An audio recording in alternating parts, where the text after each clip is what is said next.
Hello, and we are officially I guess we're going to day 3 now. Day 2 was massive. London Tech Week, Advanced Queensland, Startup Catalyst, Mission, a group of 12 female founders all cruising around London doing their thing. So a quick overview of what we did yesterday and some of the things that I learned out of it. We started out at Huckletree, which is a co-working space here in London. Amazing vibe, really cool community-led initiatives. And we started off doing a bit of networking, a bit of practicing our pitching. And one of the things Aaron Birkby, one of our tour leaders, was saying is that in London, you've got to assume everybody knows your business already. Go faster, go deeper, quicker, and they'll ask questions if they don't understand. So we're getting really good at practicing our pitches, talking about what we do, and we're not doing all the small talk. We're getting right to the nitty gritty. We then had Karen Sandhu from London and Partners. They're a really great organisation and they help promote London as a place to scale up your business. We learned some crazy stats, like the ecosystem here is worth about $44 billion. There's more female founders in London than in the US, and there are 48 universities just in London. So when you start thinking about the talent and the opportunity here, it's massive. The London and Partners, really interestingly, if you're thinking about going to that market, they have a huge amount of data and insights that you can get access to. So you can put together reports for your board or for your management team to look at what are the possibilities. They also have a thing called the Talent Toolkit about how to recruit in London. So another cool initiative from them.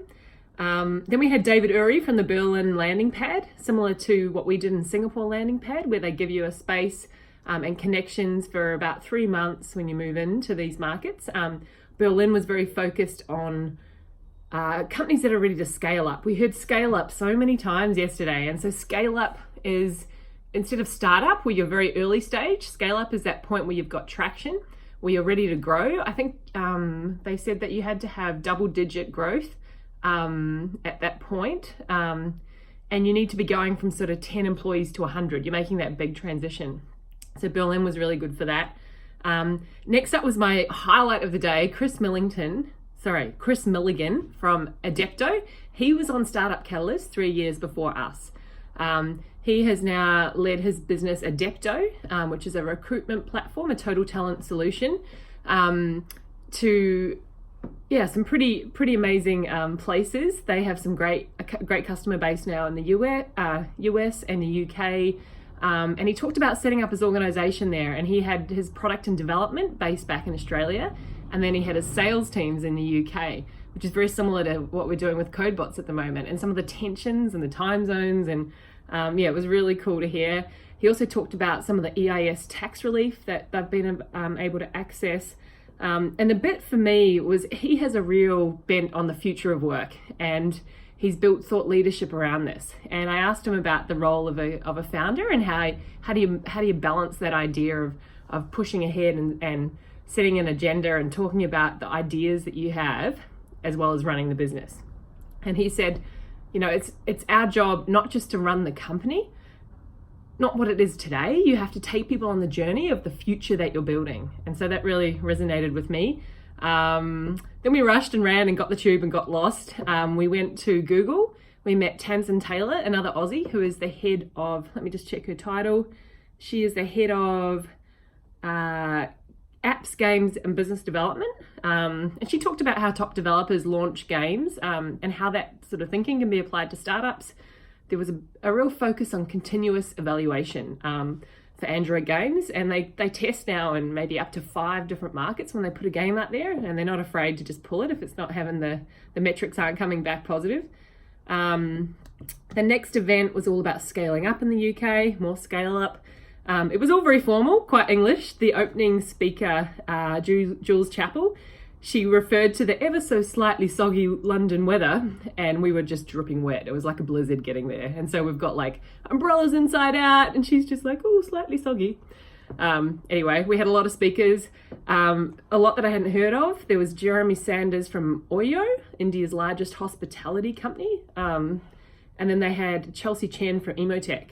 And that was pretty curious, a London-based robotics startup that has invented this robot with personality, Ollie.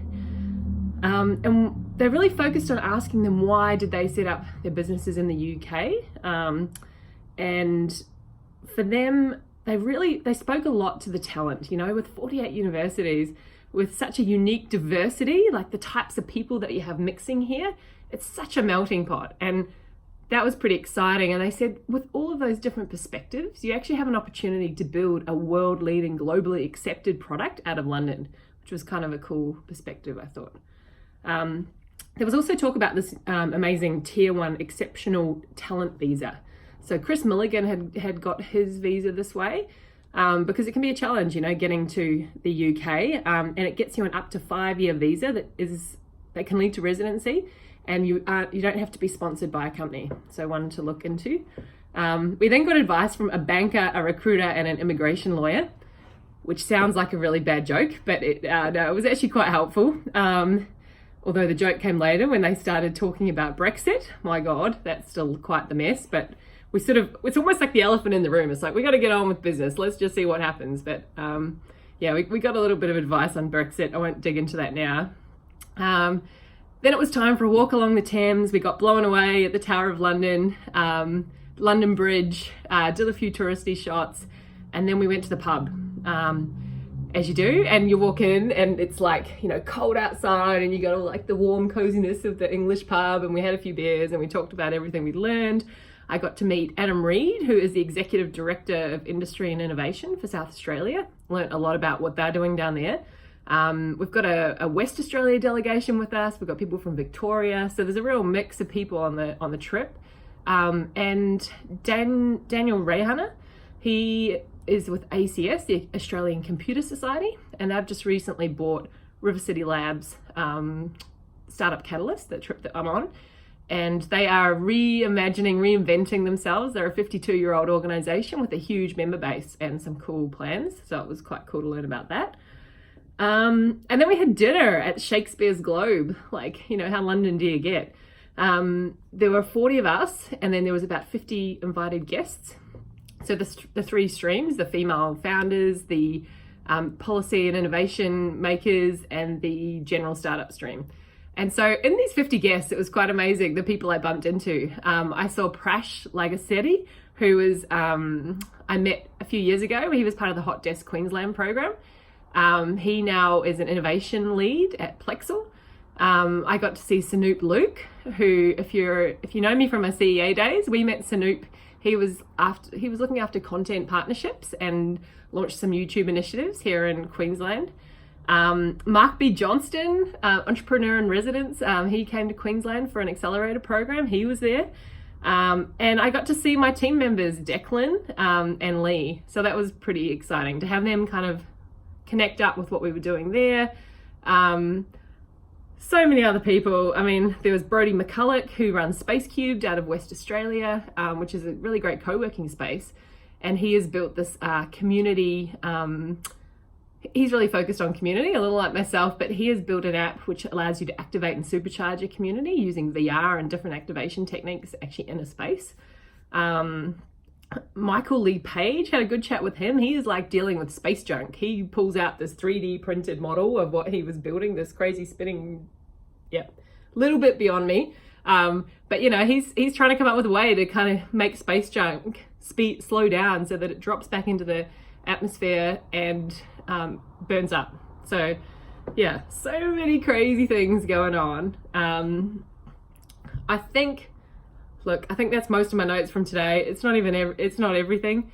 It was a hectic schedule. We were like on the move at 7 a.m. to our first event, and I think I got home about midnight, and then I stayed up till 1:30, just like buzzing, too much going on in my head. So it's a really cool experience. Today we've got another full program of events. So I will check in again tomorrow, but thanks for joining. 10 minutes, my God, this has gone for quite a while. If you made it to this point, well done.